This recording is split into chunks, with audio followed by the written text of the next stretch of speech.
nyandak barang kasar isin, kate bergaul ya rodok gengsi, nek arek TKW tabrak.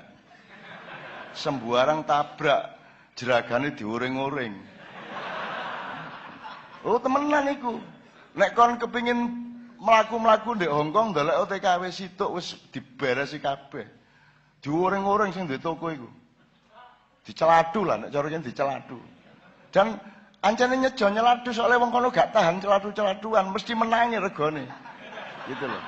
Kita tuh hebat, Mas. Cuman pemerintah kita tidak ngerti bahwa rakyatnya hebat. Tidak ngerti mereka. Dan saya tidak peduli itu, wong sila keempat memang belum ada beneran kok. Ya toh? Tidak usah digelisahkan, tidak usah disesali. Sekarang kita bangun kembali semuanya. Gitu ya. Terus. Selanjutnya mengenai ke depan kita akan dihadapkan pada pilkada itu loh, bertatap muka dengan pemimpin langsung, terus kita pasang kuda-kuda yang bagaimana? Ya itu kan poso lah, itu masih belum buka kita. Terus anggap itu mau pilkada itu kan bagian kecil dari sila keempat toh. Wong sila keempatnya secara keseluruhan belum beres kok pilkada kok harapkan.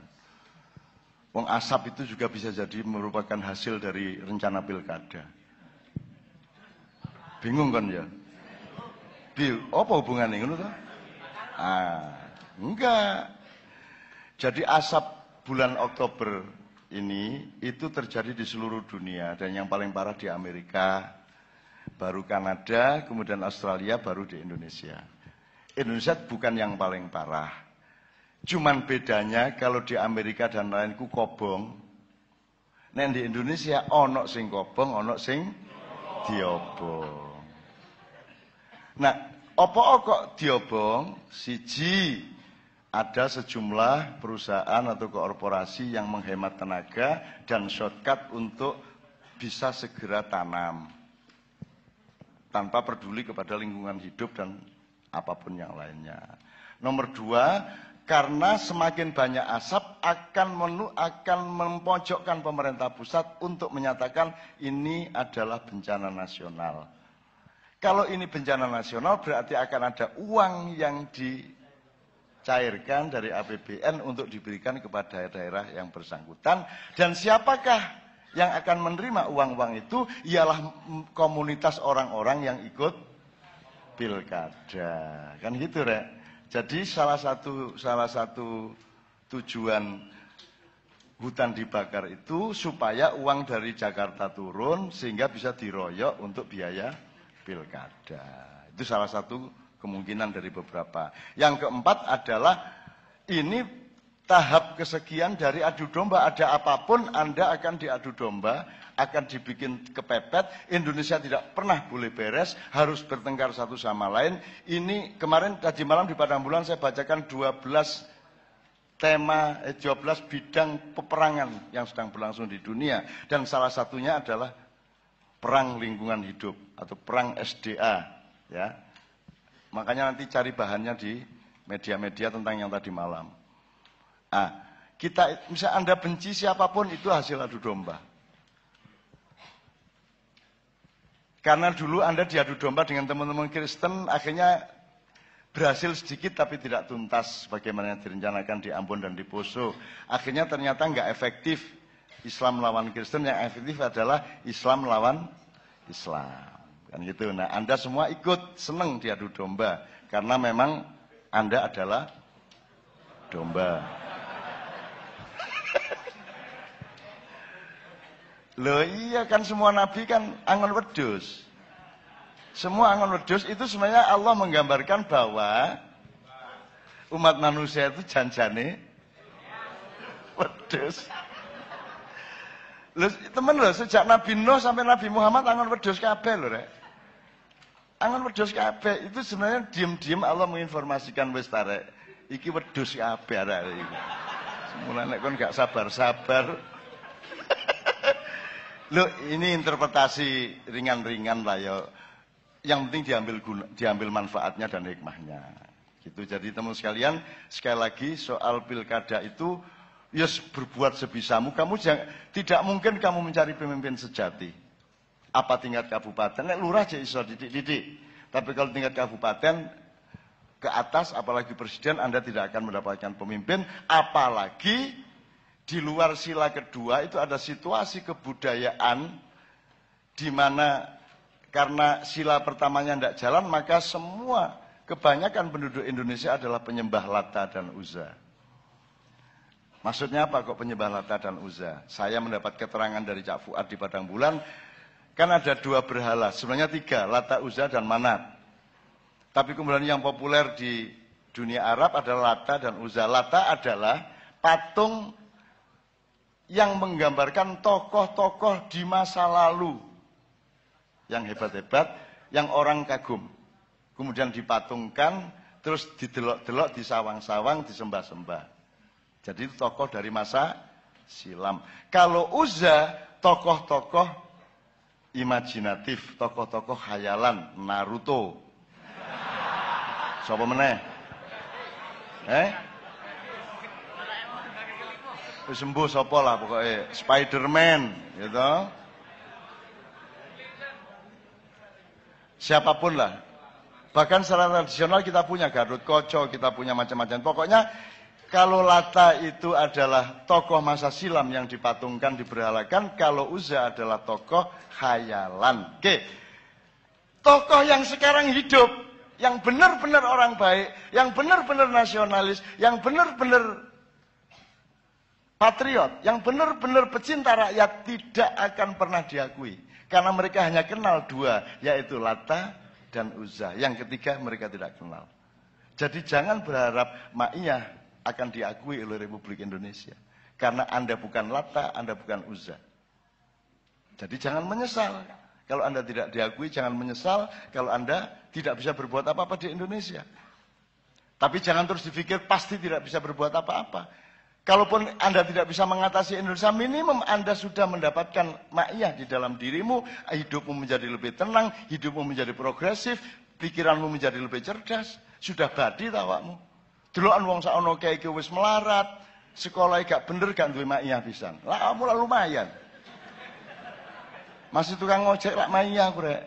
Ngono to. Oh gak Ma'iyah gak gaul kon niku. Ngono. Tapi jangan disangka bahwa kalau sekarang kita tidak mampu berbuat apa-apa itu lantas benar-benar tidak mampu. Tidak. Teruskan saja. Nanti akan ada waktu, akan ada zaman, dan akan ada takdir, ada kudroh, segala macam yang akan berperan. Karena pekerja di alam semesta dan kehidupan ini bukan hanya manusia. Jin ya bekerja, malaikat ya bekerja, alam yang bekerja, ruang ya bekerja, cuaca ya bekerja, waktu juga bekerja. Jangan dipikir Anda sendiri yang bekerja. Jangan dipikir cuma manusia yang bisa mengatasi Indonesia. Banyak sekali yang ikut mengatasi Indonesia. Dan saya tidak yakin Indonesia akan hancur. Tidak mungkin Indonesia hancur. Tidak akan banyak yang marah dari penduduk langit kalau Indonesia hancur. Karena mereka menyaksikan hampir setiap hari di banyak tempat. Anak-anak muda dengan hati yang tulus, dengan semangat cinta yang luar biasa, berkumpul sampai jam 4 pagi. Tidak minta apa-apa. Gitu? Tidak nuntut apa-apa. Mereka ingin memberi kepada Indonesia. Benar nggak? Makanya saya di Padang Bulan Salam tak ulang dikit aja. Cara berpikirnya Pak Muzamil sudah menjelaskan belum tadi? Cara berpikirnya, karena Pak Muzamil menjelaskannya sangat bagus. Sangat bagus. Nanti kalau ada waktu beliau meluruskan. Kan saya... Teman-teman Ma'iyah saya bilang gini, untuk bulan Oktober ini tolong belajar dari kalimat saya di buku tahun 78, Indonesia bagian dari desa saya. Itu cara berpikir ke dalam, bukan cara berpikir keluar. Nah, desa saya bisa kamu ganti dirimu, Ma'iyah, keluargamu, dan seterusnya. Logikanya begini, tapi ini cara berpikir dalam dirimu loh. Bukan kok secara teritorial Indonesia bagian dari Ma'iyah ya, enggak. Berarti Ma'iyah ASEAN, no. Enggak, itu bukan cara berpikir fisik. Itu cara berpikir psikologis. Di dalam dirimu, Indonesia adalah bagian dari dirimu. Maka gini, kalau kamu bagian dari Indonesia, maka kamu selalu akan minta bagian kepada Indonesia. Dan kamu akan menuntut-nuntut bagian dari Indonesia. Wong yo gak oleh selama iki, ya toh? Mending kamu balik, Indonesia adalah bagian dari dirimu. Sehingga nalurimu adalah ingin menyumbang, ingin bersedekah, ingin memberi terus-menerus kepada Indonesia. Ngono lho, Rek. Dan itulah kegembiraan Ma'iyah. Kita bergembira karena kita memberi terus. Ini apa bukan sedekah untuk Indonesia ini?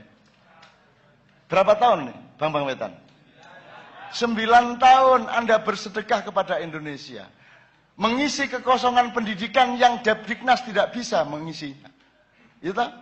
Ini sedekah luar biasa dan Anda harus bergembira karena Anda bersedekah. Nah sekarang saya tanya, loh tapi kan Ma'iyah tidak bisa berbuat apa-apa untuk Indonesia. Loh kamu wajib. Kamu punya kewajiban untuk memperbaiki Indonesia. Kamu pikir nanti kamu mati terus di kuburan mungkin kita kok Indonesia kok jarno kok ngono ya apa karepmu? Ngono. Ditakoni ta gak di akhirat? Lah iya.